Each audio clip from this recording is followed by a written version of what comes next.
اور انسانی حقوق بتدریج پامال ہو رہے ہیں، ویسے ویسے میں سمجھتا ہوں امہ میں بھی اور انٹرنیشنل ہیومن رائٹس آرگنائزیشنز میں بھی اور انٹرنیشنل میڈیا میں بھی بھارت کا جو بیانیہ ہے وہ مان پڑ رہا ہے۔ اچھا، کشمیر کے مسئلے کو 7 دہائیوں سے کچھ زیادہ عرصہ ہو گیا، لیکن ابھی کچھ ایسے واقعات ہوئے جو پہلے کبھی نہیں ہوئے، جیسے کہ سلامتی کونسل کے 2 اجلاس ہوئے، اور کشمیر میں جو جس طرح کے حالات ہیں، اور بھی لاک ڈاؤن چل رہا ہے اتنے عرصے سے، 4 مہینے ہونے والے، تو آپ سمجھتے ہیں کہ بھارت کو اب یہ احساس ہونا شروع ہو گیا ہے کہ کشمیر کا مسئلہ حل کیے بغیر اور کوئی راستہ نہیں ہے؟ دیکھیے، دنیا کو، بھارت کو ہوا ہو نہ ہوا ہو، دنیا کو یہ احساس ہوتا چلا جا رہا ہے کہ بھارت اس خطے کے امن و استحکام کے لیے خطرہ بن چکا ہے۔ دنیا کو یہ محسوس ہو رہا ہے کہ مسئلہ صرف پاکستان کا نہیں ہے۔ پہلے پاکستان سے پنجہ آزمائی تھی، آج چین سراپا احتجاج ہے۔ وہ کہہ رہا ہے کہ انہوں نے لائن آف ایکچوئل کنٹرول پر تجاوز کیا ہے، وہ ناجائز کنسٹرکشنز کر رہے ہیں ایک ڈسپیوٹڈ علاقے میں جو قابل قبول نہیں ہے۔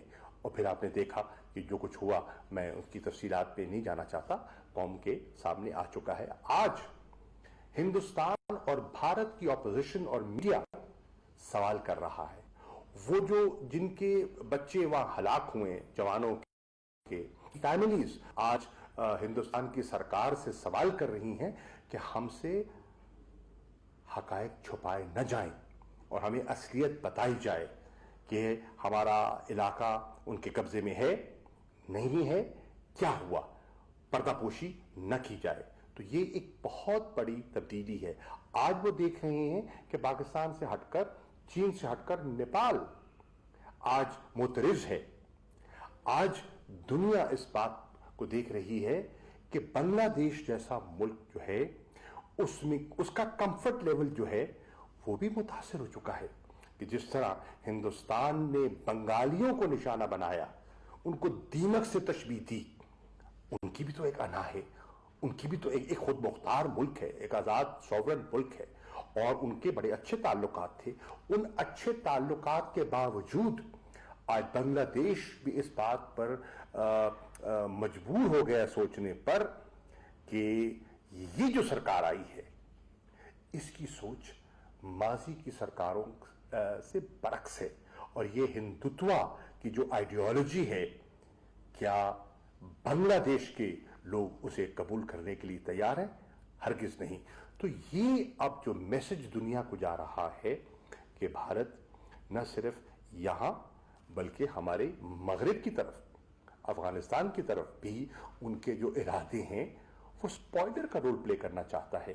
تو یہ بڑی تشویشناک بات ہے۔ اچھا، بھارت ایل او سی پر مسلسل سرحدی جو خلاف ورزیاں وہ کر رہا تھا، ابھی اس سال بھی 1400 سے زائد مرتبہ ہو چکی ہیں، اب چین کے ساتھ بھی پنجہ آزمائی کر رہا ہے، تو یہ لگتا ہے کہ بھارت کا جو ارادہ ہے وہ یہی ہے کہ دوسرے آلریڈی کشمیر کو لیا ہوا ہے، دوسرے ممالک کی ٹیریٹری کو اپنا حصہ بنانا، اسی وجہ سے بھارت کے جو ہمسائے ممالک ہیں ان سے تعلقات خراب ہو رہے ہیں؟ دیکھیے، عرض یہ ہے، بھارت کی اس حکومت کی اور اس جماعت کی سوچ کو سمجھنے کی ضرورت ہے، ان کی ذہنیت کو سمجھنے کی ضرورت ہے۔ ان کی ذہنیت ہے اکھنڈ بھارت۔ اکھنڈ بھارت تو پاکستان کو بھی، افغانستان کو بھی، بنگلہ دیش کو بھی، بلکہ پورے سب کانٹیننٹ کو اپنی لپیٹ میں لیتا ہے۔ تو یہ ہے اس سوچ کی تبدیلی۔ یہ جو بھارت آپ کو دکھائی دے رہا ہے، یہ وہ نہرو والا، وہ گاندھی والا، وہ سیکولر بھارت نہیں ہے۔ یہ ایک جنونی طبقہ ہے جو سامنے آیا ہے اور خطرناک ہے۔ بہت شکریہ۔ جی، اسلام آباد میں وزیر خارجہ شاہ محمود قریشی میڈیا سے گفتگو کر رہے تھے، جس کے اندر ان کا کہنا تھا کہ کشمیر کی صورتحال جو ہے وہ بگڑتی چلی جا رہی ہے اور ہندوستان کشمیر میں تبدیلی لانا چاہتا ہے۔ اس کے ساتھ ساتھ ان کا کہنا تھا کہ جتنے بھی کشمیری رہنما ہیں ان تمام کے تمام کو نظر بند کیا گیا ہے، اور اس کے بعد ان کا یہ بھی کہنا تھا کہ کشمیر میں جو میڈیا ہے اس کا بھی گلا گھونٹا گیا ہے، اور انہوں نے کہا کہ اجلاس میں وزراء خارجہ نے شرکت کی مختلف ممالک کے، اور ان کا سبھی کا یہ کہنا تھا کہ وہاں پر انٹرنیشنل میڈیا کی رسائی کو یقینی بنایا جائے۔